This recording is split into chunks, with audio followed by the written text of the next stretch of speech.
మతం అనేటువంటి దాన్ని అస్త్రంగా చేసుకోవడం అన్నటువంటిది ఒక పెద్ద వ్యవహారం. మత ప్రాతిపదికన కథలు నడిపేటటువంటి వ్యవహారంలో కాంగ్రెస్ పార్టీ సుదీర్ఘకాలంగా మైనారిటీలు అనేటువంటి కాన్సెప్ట్ మీద నడుస్తూ వచ్చింది. దానికి పోటీగా హిందుత్వ నినాదంతో భారతీయ జనతా పార్టీ వచ్చింది.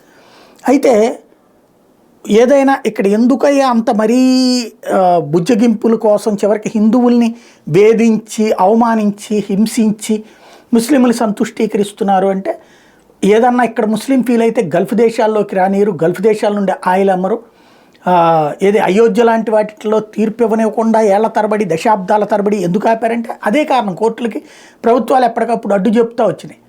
ఇప్పుడు అయోధ్యది అయిపోయింది, ఆర్టికల్ 370 అయిపోయింది. ఎవరు ఫీల్ అయ్యారు? ఇండియాలో ముస్లిమ్స్ పీస్ఫుల్గానే ఉన్నారు, ప్రపంచ దేశాల్లోనూ ముస్లిమ్స్ ప్రశాంతంగానే ఉన్నారు. ఇంకా గల్ఫ్ దేశాల్లో ఆ తర్వాత ఇంకా ఆదరణ పెరగడమే కాకుండా అక్కడ మనకి గుళ్ళకి కూడా ప్లేస్ ఇచ్చారు కదా, అబుదాబిలో కావచ్చు, లేకపోతే బహ్రెయిన్లో కావచ్చు.